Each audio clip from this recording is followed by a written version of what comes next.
Hello and good vibes, everyone, and welcome back to another episode of Good Morning Minute. I'm your host, Angelina Mojica, and I hope you're starting your day with positivity, purpose, and of course, I'm here to give you a little cup of wisdom. Today, we're diving into the topic that's becoming more and more relevant in our rapidly changing work environment. Yes, my friends, I'm talking about the generational gaps in the workplace.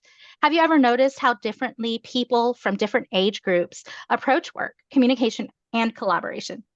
Maybe you've seen younger employees push for more technology or flexibility, while more seasoned workers emphasize traditions and structure. With Gen Z, millennials, and Gen X all contributing their unique strengths and perspectives, today's workplace is a melting pot of generational diversity. But with that diversity, you guessed it, comes both challenges and opportunities. And with that, I'd like to thank our guest, Ernie, who is going to be here with us having a conversation about these generational gaps. And well, Ernie, why don't you tell the listeners a little bit about yourself? I'm glad to be on. Thank you for having me on. My name is Ernie Wood. Right now, I coach high achieving individuals to have a work-life balance. And prior to that, I was a U.S. Navy vet. I worked in the power industry for 20 some odd years. I've done car sales after that. So I've jumped all over the place. I've had three or four different businesses. And my current thing is I coach and author some books. So Awesome. yeah, looking forward to this. This is gonna be fun. Well, I want to thank you so much for taking interest to be our guest today. And I am looking forward to learning more about our generational gaps. How can we work together? How can we collaborate? I know myself, I'm a Gen X, and it has been a challenge for me just to kind of understand the evolving changes just in the workplace with regards to technology, the different values that our generations bring to the workplace. So let me just ask you, Ernie, how do you identify? What generation do you identify with the most and why? Gen X. um, yeah, so I'm a Gen X also. It's been fun because I when I first got into the Navy, I was dealing with the boomers, and then in the power industry, I that was all boomers. So I was like the young guy there, and their work ethic is like they just work. I mean, they just work, and no complaining. And then, like for me, the Gen X guys, we worked, but we complained. Like that's what I found. So it was pretty cool. So yeah, I used to be, or I am the Gen X guy that used to be a big time complainer. Always got my job done, but I like to complain about it. Awesome. Well, and you know what? I do. There are a lot of complaints from me as well, guilty of that for sure. But I too was raised under the philosophy of the boomer as I stepped into the workforce, in my early 20s. So I definitely understand that because they did like work hard, get it done, and your work is going to be the thing that helps you elevate or continue your career growth. And so that is a philosophy that I embraced in my early 20s. And now I'm having to change that because it's not quite the same anymore. What would you say, or how would you describe the key differences between Gen Z, millennials, and Gen X in the workplace? Um, the key differences, what I have found is like with the millennials, they are so technology, like their technology knowledge is awesome. Like Mhm. they figure out stuff how to, how to get out multiple emails at one time. They can text, they can do all this stuff that like it with me, it took me a long time to figure it out, right? But they also there's the good and bad, right? So they were super with their technology, but they also, for me, they had to have like instant gratification where I was, you work hard, and then someday you might make enough money to do like with the millennials, though, what I found it was like, dude, that had to come pretty quick. And then with the Gen Zs, it was even a little quicker, right? It was Mhm. all about like it had to happen now. But they seem to be more like kind of going back to a little more one-on-one personalized stuff, like that personalization where millennials was all technology. That's kind of what I've seen with it. Hmm. Okay. And I like that you talking about the different values that they look for in the workplace because I mean you're right. We used to, as Gen X's, are used to like I'm going to work hard. I'm going to keep my head down, and I'm just going to let the work speak for itself. You know, I may or may not get promoted based on what they're seeing, but what I've encountered too, and much like you've stated, is that the millennials and the Gen Zs, they kind of want that. I put in a year. I want what's the next thing? I'm looking for that next opportunity up. And if they don't get it, they're looking elsewhere for it. So just kind of expounding on that idea, what kind of values do you think the generations look for in their work environment?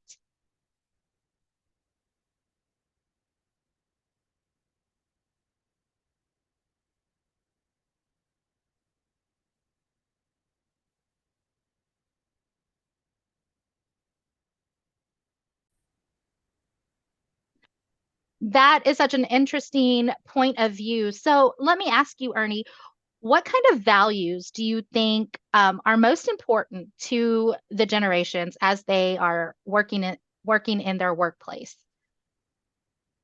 The values for each, what I've what I've learned, like with the boomers, they valued like hard work. Like it didn't matter. Like the harder you worked, the longer you worked, that's what they valued.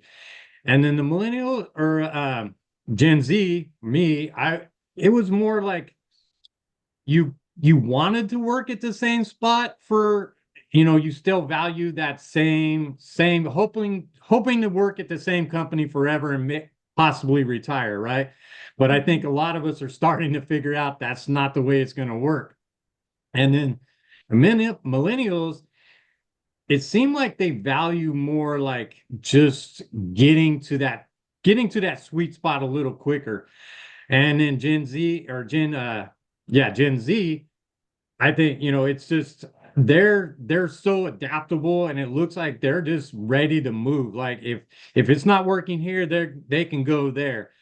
Where, prior we were just stuck with our job. Even if we didn't like it, we stuck with it. Now the millennials and Gen Z, they're willing to move around a lot more. Mm. So what I'm hearing is they're looking for that job satisfaction that's going to continue to feed them, going to continue to grow them. And when those opportunities cease to exist within an agency, then they're looking at somewhere else. So whereas we stepped into the workforce, and I say we because we both are Gen X, when we stepped into the workforce, loyalty was a big component of what attracted us to a work site. Whereas we don't really see that a whole lot anymore. And I think that, the Gen Zs and the millennials are aware of that. Like, hey, if I'm not going to be valued here, then I know I can go elsewhere and find that job satisfaction. I mean, has that been your experience as well? Big time. Yeah.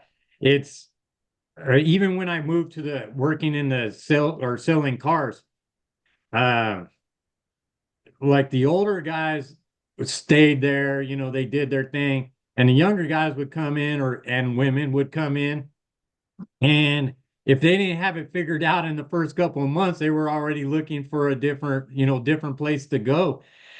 And but one thing that I have found that really worked with is like if you have a they like leadership. Like if you give them a good direction to go Mm. and it makes sense to them, they'll follow you. I mean, they'll hop in and they'll jump on that boat too, and they'll as long as they know that you are working for them, then they will work for you. Mm. I like that. And so then I'm thinking, why is it as a generational X, why Gen X's are okay with not receiving that? Because what I see is we get placed in a job, and we are just like, okay, I'm going to work my way up because that's the mindset. And maybe it's something we can learn from our younger generations because it's like, well, if the leadership isn't contributing to my growth, then why do I stay? Why do you think we stay? That is a crazy question. And it boggled my mind forever because I did those jobs, like I said, 20 years in the power plant. And did I like it? Nope. It just paid the bills and it was something that I grew up with, right? Like your parents told you, hey, get a good get a good job, find something that you can do that you can support the family. And that was the way it was done, right? It wasn't about like personal growth. It wasn't about really being happy or satisfied in your work. It was just about having a job that's going to get you to retirement someday. But I think the new generation, it's more about like fulfillment, um, being taught, having good leadership, which is, I Mhm. think, like everybody can learn it if you bring that all together into one big package where the work ethic of us older people, right? And then you have the new like craving for the leadership and bring that all together, man, you can make a super dynamic, just great organization by bringing that all in intertwined. Yeah, and I'm starting to see that more too as I lead, and just the younger generations and those their ideas and their perspectives are so awesome in the sense that they do take on the mindset of I want to work smarter, not harder. I want to have good work-life balance, and that means I'm going to end my day at 5 o'clock, because that's what time I'm supposed to get off. And I'm not going to look at work again until I have to clock back in. And they really embrace that. I know that for years I struggled with letting go after hours. And so I missed out on a lot of good life experiences with my children and whatnot. Why do you think that is? I just think it's kind of like what was taught at that time, right? We were just Mm, taught to put your head down, work. We like we said earlier, we all complained about it, but we just kept on doing it. And that's where like my coaching came in. That's because the more people I talked to, I found that more and more people in that same area was out of balance because that's what we were all taught. Just work, work, work, and then your family kind of has to come second, or your physical health comes second, your mental health comes second. Where now, like the millennials and Gen Z, it seems, they're more concerned about like their well-being than the company's well-being.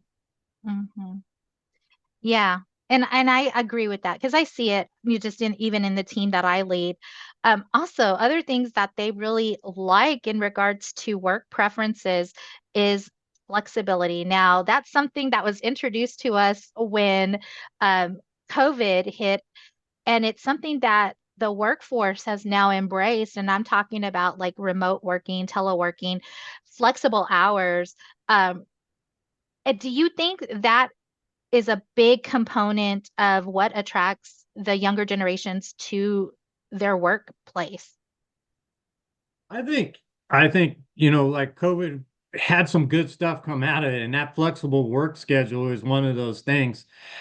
Um, because like back in our time, everybody worked 10 to 12, 14 hours a day. We took all our work home with us, like you said, and it was almost like a badge of honor to not get 7 to 8 hours of sleep, right? And that's what has caused, you can do like look up the studies done on the lack of sleep and how many diseases and all this stuff that it causes. And it is a fantastic thing to have that flexibility in your work now because like you said earlier, they when they're done working, they're done working. They it's then so I believe it's fantastic. It's one of the good things that came out of COVID. Yeah, I agree too because I think it also gave us an opportunity as a hiring agent that, you know what, things don't have to be as structured as we believed them to be. There is flexibility. There is um, so to speak, more than one way to skin a cat. It's very true. And another thing that I've learned from the younger generations, just kind of leading and observing, is they utilize their time off. Their earned time off, or their pay time off, or their sick time. They actually take that. I think I was having a conversation with a colleague of mine, and we were talking about how, in the past, I have all these hours of time off that I have yet to take because I'm burning the candle at both ends. Where where our generations are that are younger than us, they take that. I mean, they're using that time off. They're living their life. What do you think about that concept? It's so true because I had, I think, ooh, what did I have? 48 weeks of vacation at one time I accumulated. So like I could take off basically like a whole year. I just saved them because I never did anything besides work. That's just that whole balance thing. We were raised, like a little saying that I use, we were raised by imperfect parents, right? Who were raised by imperfect parents. So they just Mm, kept on piling their ideology all the way down. And that's what we got, right? So I think in some ways we were learning that that might not work. So then we passed that on to our kids when they grew up. Now they're, the millennials in the workforce. They were like, dude, I don't want to be like my dad who only worked all day long and never took a vacation. They want that vacation. They saw like the the good and bad of it, right? hmm hmm Wow. Yeah, it's so true. Um, and so like another thing, and I think it's also something, I don't know if you watch TikTok or not, but the trending communication between the generations and whatnot. How do you think communication differs between these generations, especially when it comes to like feedback in the workplace? What do you think about that communication gap? So with communication, that was a difficult one because when I worked with the boomers, it was like, excuse my phrase, but it was hard ass. Like they Yeah. didn't sugarcoat anything. It was just, hey, hey, dumbass, like grab your stuff and do your work, right? And hmm then when you go with like the millennials, you gotta little touch the feelings. Like you can't just go straight in at them. And in some ways it's good because people learn how to be better leaders, not just bosses. Like the boss, he's just the jerk who tells you, exactly what to do, but a leader is actually going to show you what to do, the most efficient way of doing it. So yeah, man, I think in some ways just having that different type of communication is better because it has opened up for more leadership and less the jerk boss kind of guy or girl, right? Yeah, no, I agree. I think so. And this was the biggest thing for me to change because I'm a straight shooter. Like I have no feeling behind my communication. I'm just going to be very upfront. And so I notice now when I am having to communicate with the younger generations, I have to kind of preface the conversation. Like, I just want you to know that I'm not angry. I just want you to know that this is just information, but I'm going to just tell you the only way I know how to communicate, and that's just very forward. I'm not going to sugarcoat anything. It is what it is. And as long as I'm setting them up in that communication frame that they're about to receive, I've seen the anxiety levels go down because, I've heard the fact that, oh my gosh, every time you open your mouth and give us information, I feel like we're in trouble or something like that. And so I've had to be more gentle and, hey, this is just communication coming downward from, our CEOs and whatnot. I just want you to be informed. I just want you to know what's going on. So if you hear things, you understand, oh yeah, we've been informed. So this is what it is. And so I find myself having to kind of give a little explanation before jumping into the information. And emails as well with emojis and things like that, like trying trying to, I'm not just shooting things out there and it's, no feelings at all. I've learned to put some feeling into that. So I'm glad that you mentioned that for sure. Um, let's dive a little bit into the leadership component. I mean, what leadership styles do you find most effective for managing the multi-generational teams? Um, well, when I went into the car sales and I got my first team, it was all like young dudes, and they were like, I was the newest closer, so I got to like kind of the bottom five guys, right? So we kind of had to figure out what was going on, why these guys, because they were all talented. And but where were they missing? So we came up and I chatted with them. I think what they like is being able to communicate, right? They don't like to be just told what to do. Hey, like get their input and then you give them your input and you figure out what works best for the both of you while still getting the job done. So what I did with like a lot of them is I figured out like how long they can actually focus on doing their job. And a lot of it is about, I want to say it's between 20 and 35 minutes. It's like the maximum time somebody can actually focus on doing their job. So what we would do is set a timer. We took the average, set a timer. You did your job for this amount of time, and then you go take a 15, 20-minute break. So Mhm. now we got the work done super like efficient because everybody was focused, and then they were able to go take their break, do their little feeling thing, do whatever they needed to do, and then they came back and we were focused again. So it was like a really cool technique of using like some of my old school stuff and then using their, more new school philosophy of having to be having more breaks or being like easier on it. I like that. And I like it because, you're right. People can't be behind a desk that, for a full 8 hours. Like they have to get up, they have to move. And we want them to do that. We don't want them to burn out, like for sure, because that's an awareness. Mental health, emotional health, that's an awareness that we are starting to embrace more and more of, and it is real.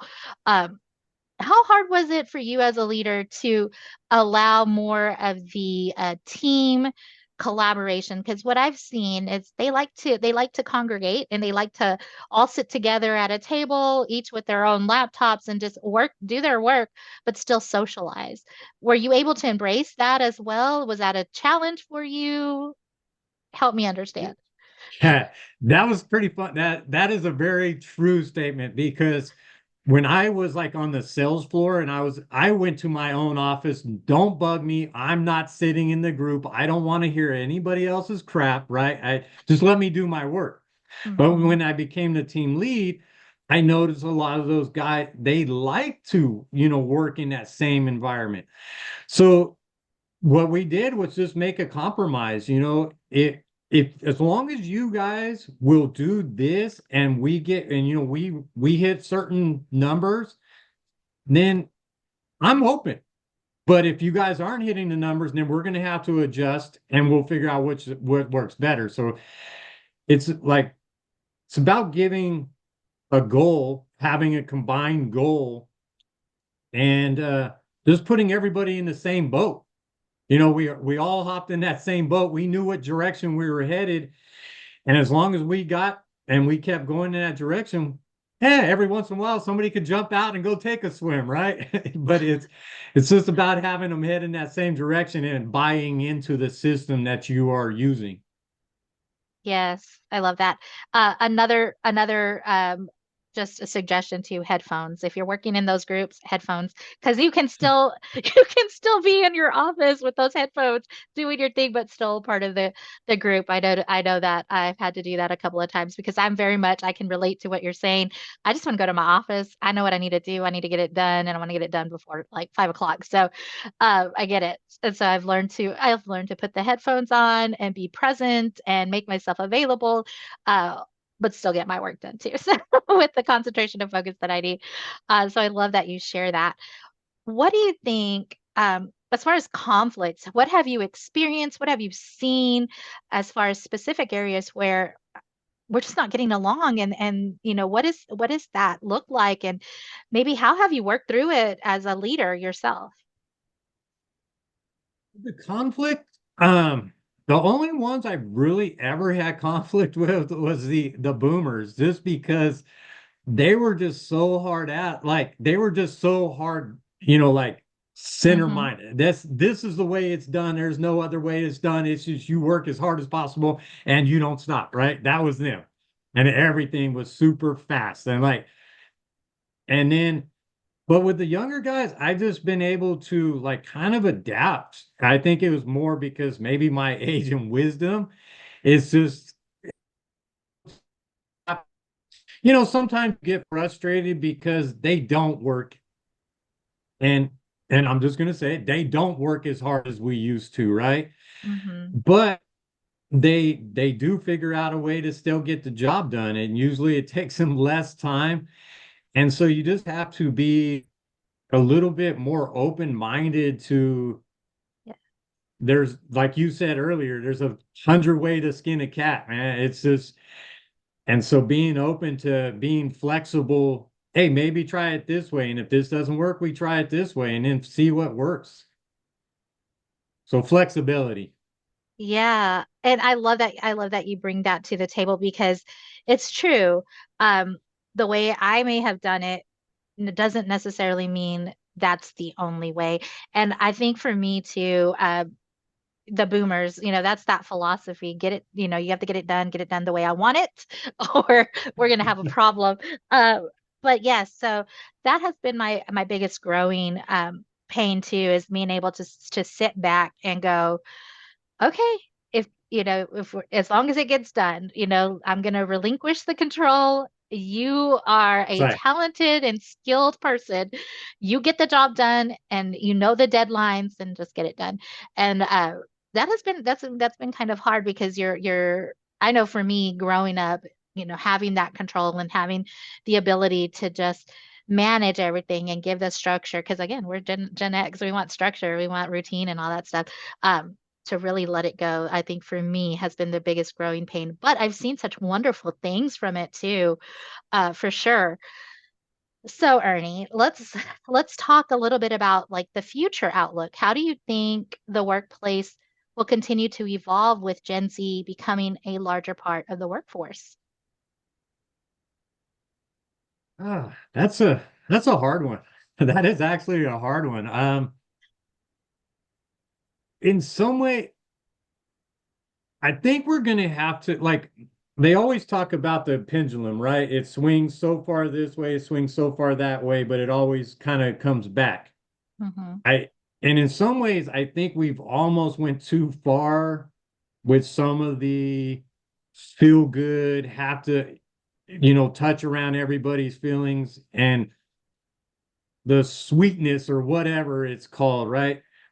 Because you still have to get the job done. You know, productivity still has to happen. Sales still have to happen. Yeah, sometimes you're going to get your feelings hurt. Sometimes you are going to have a bad day. So yeah, man, that is a tough, very tough question. I think that pendulum kind of has to swing back to the middle a little bit to allow because sometimes they do need a foot put in their butt and right now you can't get that done, right? So I think it needs to move back that way a little bit while still holding the good stuff that we have gotten out of it, right? The change of not just being a strict boss that's, oh, this is the only way it can ever happen, because Hmm. it's opened up the mind to find different ways of doing it. Yeah, I agree. And I know that experiencing the enforcement of accountability, you mentioned production still needs to happen, sales need to still happen, like the work still needs to get done.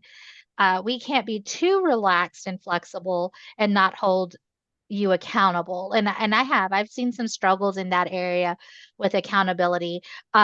Also some muddled lines between I thought you were my friend, not my supervisor. Ooh, Yeah. That's Yeah, a good one.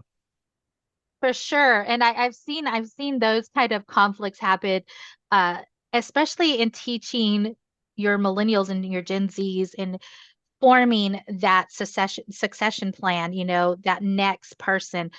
I'm like, okay, that's great that you're their friends. That's great that they feel like they can come and talk to you, but you also have to learn to identify yourself as a supervisor, because when that hard stuff rolls out, the accountability, the corrective actions, the personal development plans, all those things, you've got to be able to deliver it and still assume that authority role, because there's still some authority there. We can't be happy and friends all the time.